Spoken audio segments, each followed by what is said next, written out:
setting off this week. You're looking to crush it. Hopefully, you guys are ready. It looks like I'm kind of by myself today. So we'll get into that and we'll get into today's topic. Let's hit that intro.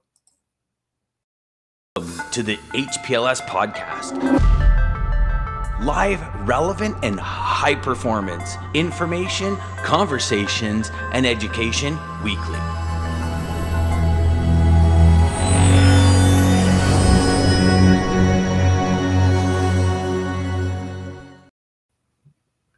There we go. Got Lisa. Good morning, Lisa. Hopefully you're doing amazing this morning. I just want to basically say what's up to everybody. Like I said, today Jeff is going to be off. He's on vacation today.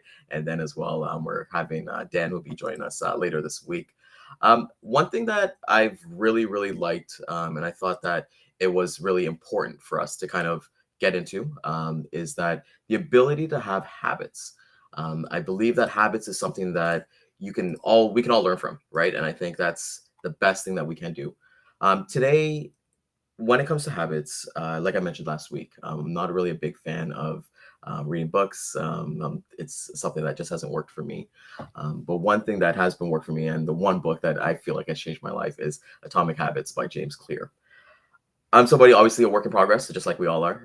And if you guys are in the comments, what kind of habits are you guys kind of looking to add to your routine, or what are some things that work for you guys in terms of like scheduling or anything like that?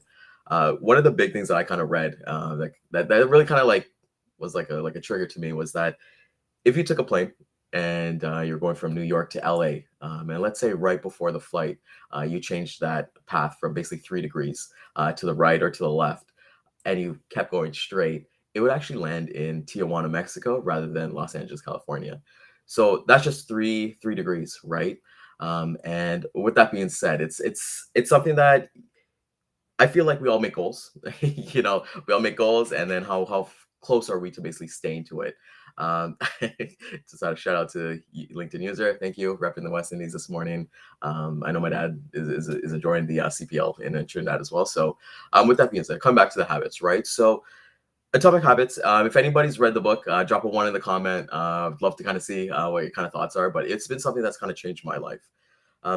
Basically, when it comes down to habits, is that you want to make it obvious in terms of when you're trying something new, or basically trying to get rid of something. I know a lot of us, how many of us, like at the beginning of the year, we want to go ahead and, hey, let's try to lose weight this year as a New Year's resolution, right? And then, hey, we go ham for maybe like 2 weeks or something like that. And then, oh my God, you stop going to the gym. And then basically what I kind of call it is like a gym donation, right? That you're making to whatever gym facility you kind of go to. Simple things that we can just kind of add to ourselves. I believe that it's a big game changer. It's about progress. It's not about, hey, nothing's gonna happen overnight, right? As I mentioned, like habits is something that we all do, right? Like let's say something like, hey, after I brush my teeth, I'm gonna wash my face. And those little things over day, that we'll see those kind of changes. When it comes to like stacking habits, that's something that I think is really important. And that's where I was kind of mentioning, hey, like brush your teeth, wash your face, or something like that. Let's say you have a goal of like, let's say losing some weight or something like that, or even gaining some muscle or something like that. In terms of your personal life, you could do simple things like adding like your clothing, like your gym workout clothing, right on your couch as soon as you kind of wake up, and then basically looping them in, as Lisa kind of mentioned here. Lisa, what do you kind of do in terms of like your kind of looping habits? What kind of works for you? Because I feel like that's extremely important, right? So stacking habits, making it obvious. And I think you've got to, hey, if I'm going to go to the gym, I'm going to put my workout gear on the bed. As soon as I wake up, boom, I'm going to put my clothes on. And then, hey, I'm going to go ahead and get changed and head to the gym, right? So I feel like when it comes to changing up your habits, adding something to it, it's just really consistency. And one of the big takeaways for me from actually reading this book was that you're looking for to add 1% better every single day. You're not trying to like get better overnight, right? And just kind of coming back to our amazing industry and sales just in general. We're not gonna, sometimes it happens, but it's very rare that it happens. Hey, we land that big shark or something like that overnight. Those reasons why we land our accounts or land those customers and even our care relationships, we land those just because we're getting 1% better each day. We're making that touch, and then eventually it's going to pan out for us, right? I think that one of the other things too is that you got to make your habits attractive, right? Like let's say I know myself here too. It's like, hey, you look at like recipes and things like that for trying to eat better. It's like, I don't really want to eat boiled chicken and vegetables. That's not really appetizing to me when, hey, Subway's down the street or McDonald's or something down the street. So you got to make something attractive to you and what actually kind of works for yourself, right? I think that when you look at pairing it with something else that you already do, right? So hey, we all get up in the morning. We're all gonna go ahead and go for a walk. If you don't go for a walk, it's something that we can loop. So if I'm like, hey, I want to add podcasts or like audiobooks to like my daily routine to kind of get amped up, do it on your walks or do it while you're in the kitchen getting your breakfast ready or something like that. So I think that it's really, really important. As Lisa kind of mentions here, she her morning routine. She drinks tea with collagen, drinks water. Tune into the show. Shout out to Lisa for tuning into the show. Stretch your body, and then affirmations. Right. Affirmations is something that I've actually learned from Lisa, and I've been adding that to my own habit as well. And it's something that's working for me to be able to go back and reflect on. When it comes to, let's say you got your morning routine, like even for me, share your morning routines because like I'd love to hear what everyone kind of does. My own morning routine, I wake up in the morning, take my dogs for a walk. That's the most important thing. I think one of the best things you can do is get a dog if you're looking to build habits because they'll force you out of your comfort zone, right? I'm not fortunate enough to have kids yet, so I assume kids would be the same thing as well. But with that being said, I think you want to make your habits attractive, pair it with something, right? So you will always want to kind of look at what can I add to this that I actually look forward to doing it, and make it easy. One of my favorite YouTubers is Matt Diabella, and check him out on YouTube. He does a lot of like minimalist videos, and he does like different challenges and stuff like that. And I think he's amazing. And he did a video on habits a couple weeks back, and one of his things that he said was that if you're going to do something, your mind gives you 5 seconds before it actually completely changes, right? So actually think about that. Like, you have 5 seconds before you either decide you're going to do it or you're not going to do it, right? And everybody has their own kind of like routines of like, hey, if something's going to take less than 5 minutes, okay, go get it done, right? Rather than let it compound and stack up. So you want to make it like everything easy, just so you don't get that mind, you don't get triggered off by not doing it. So it's simple as, hey, let me put my workout clothes on. So you're like, okay, I'm gonna go work out. Or when you fire up your CRM, when you take a look, you're like, okay, click on your first contact and then get started. And it's like it's basically a rollerball effect, right? So, like Maggie actually says here, you got to look forward to it.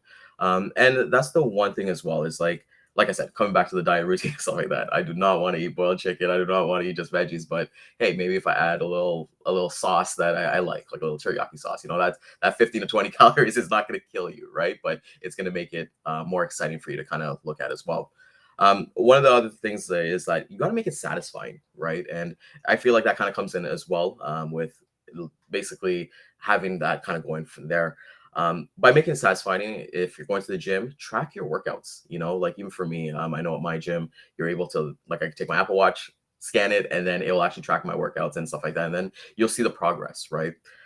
In the book, they talk about that everyone thinks that progress and habits, it's a linear progression, when it's more of kind of like a loop, right? And they actually have that, they call that loop where nothing's happening, the valley of disappointment, right? So let's say you've been prospecting for like 2 months now and you're not seeing anything, or you've been going to the gym and you're not really seeing results. But at the end of the day, one push up today is better than none.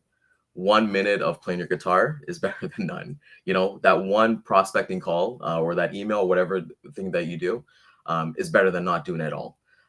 So as Lisa kind of mentioned here, she says her workout clothes the night before. I think it's like really important. You got to actually have that routine, and then it kind of gets instilled in your brain. I don't know if anybody's ever tried this, but like, has anybody put some ones in the comments if you ever been on Duolingo, like the trying to learn like a new language? Because like that's something I like to. I tell myself that I'd love to learn new languages, but it's not something that I've been able to complete. So, but with that being said, when I was in the app, every day there's a streak, and I think things like making satisfying, we get that kind of in our head, hey, we've accomplished this, and one of the biggest things with making something stick is never miss 2 days in a row. That's something that I've kind of worked out in my personal and professional life. It's okay to have a setback. We all have mental days. We all have things that is not working for us. But with that being said, just ensure that you're not missing 2 days in a row. Always show up.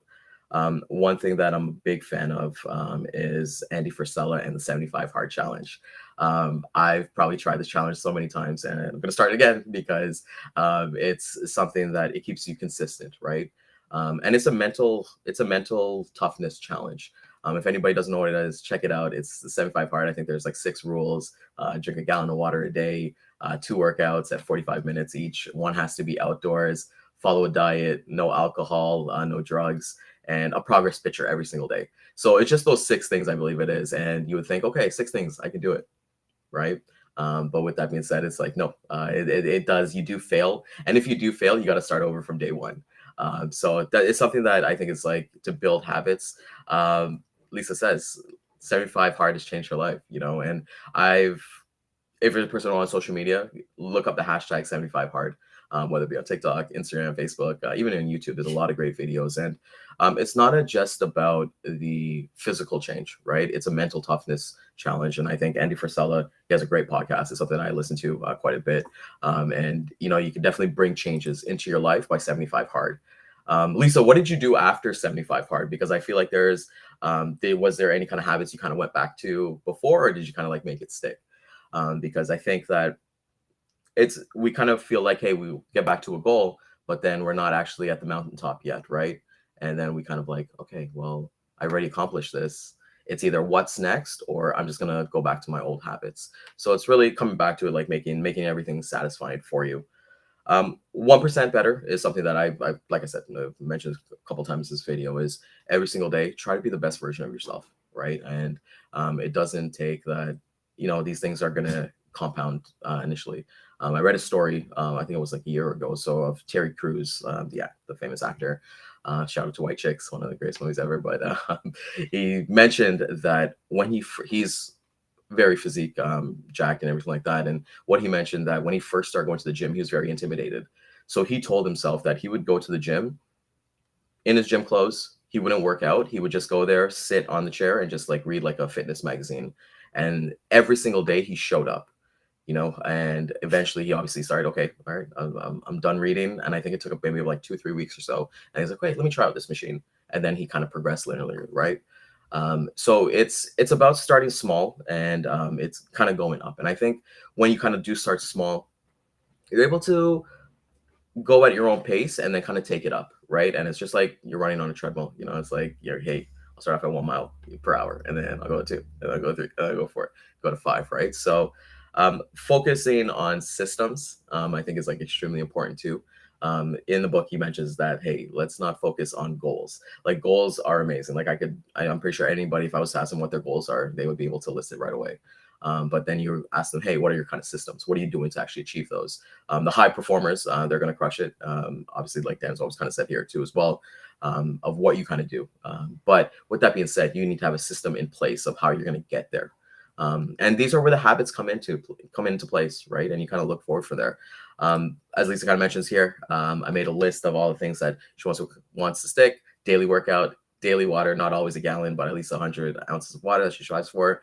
Feed her mind, either with an Audible or read a book, and stick to a nutrition plan. So honestly, that really seems like 75 hard, right? And she's taken elements from that and incorporated into her life, and she's seen definitely things that works out. Workouts, as you mentioned, could be as simple as a walk for 30 minutes or yoga or stretching, something to keep your body moving. I was at a barbecue on the weekend, and I was talking to my father-in-law, and he was actually telling me that there was actually a study, I forget, I believe it was MIT, saying that sitting down is worse than smoking. The effects that it has on your body.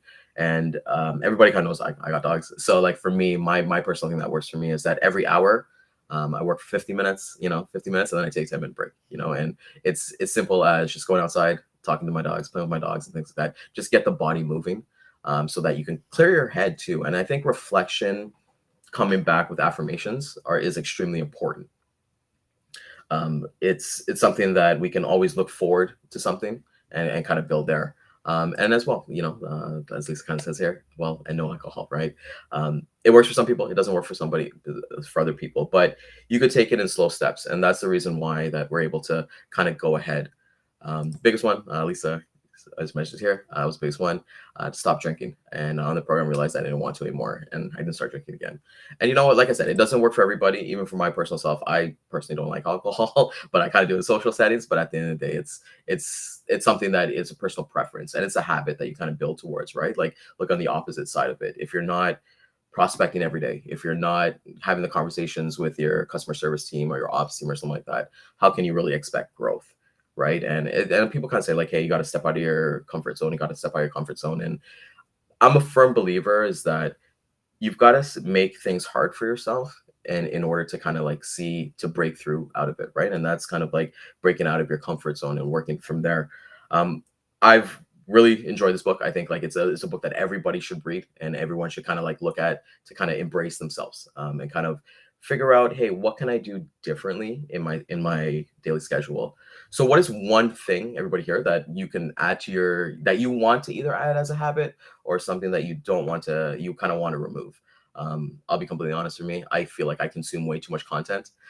So I definitely want to stop bringing down my phone screen time, right? So I know everybody here who has an iPhone, every Sunday you get that text message of how much screen time you done on your iPhone. And it's like, oh shoot, like why am I averaging so much a day when I could be putting that into, like, it's, hey, there's a podcast that's an hour, and I'll say, hey, that podcast is way too long to listen to. But mind you, I'm spending almost 3 times or 4 times that amount of time on my phone doing what? Scrolling, right? So as Lisa kind of mentioned, coming back to the alcohol, she replaced drinking wine with the habit of drinking a mocktail or evening tea.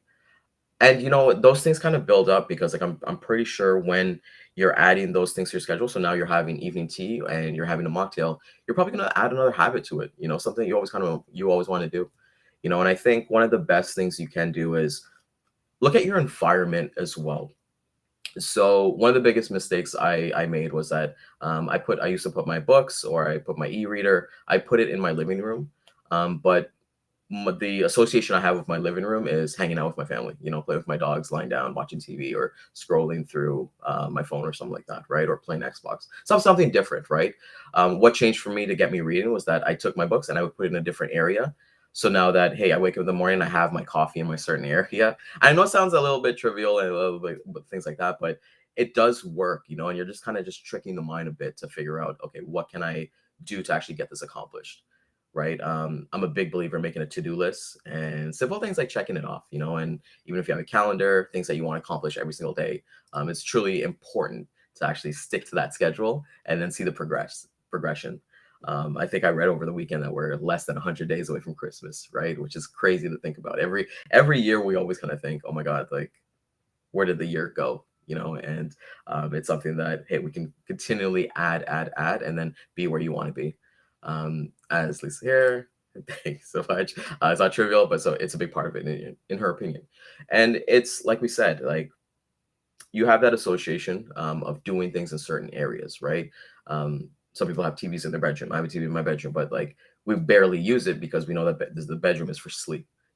So it's just adding those simple things, and then your mind is like, okay, I got to do this after this.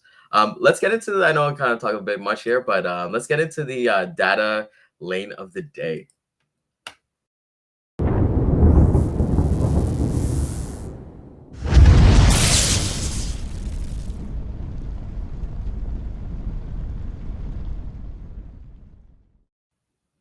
Awesome. So the lane of the day is going to be a reefer trailer, reefer trucking from Denver, Colorado to Fort Worth, Texas. The line haul RPM is $1.74 a mile. All in with fuel is coming at $2.43 a mile. Contract rate, including fuel, is at $2.66 a mile, including fuel on there. Year to year, line haul RPM change has been it's been less than 28 cents. In terms of notes, there's some upward rate movement in this lane, averaging about $1.30 a mile since April. Current rate is about 38 cents higher than the August average. So we're kind of seeing a little bit uptick. What I've kind of seen with the lanes and everything like that's been kind of coming back to us. So what are you going to kind of do today in terms of what your kind of triggers are, as Alicia mentions here, from what you're looking to accomplish in your kind of career and things like that. I think, like I said, I'm a big believer in this book. I think it's something that everybody should read. James Clear, it's amazing. There's a lot of a lot of value into it. Other than Atomic Habits, I do definitely want to get back into reading, and it's something that I want to be better at. Any kind of recommendations anybody has in the comments of like, hey, what book has changed their life, or even like a podcast or audiobook or something that's changed their life to like build a habit.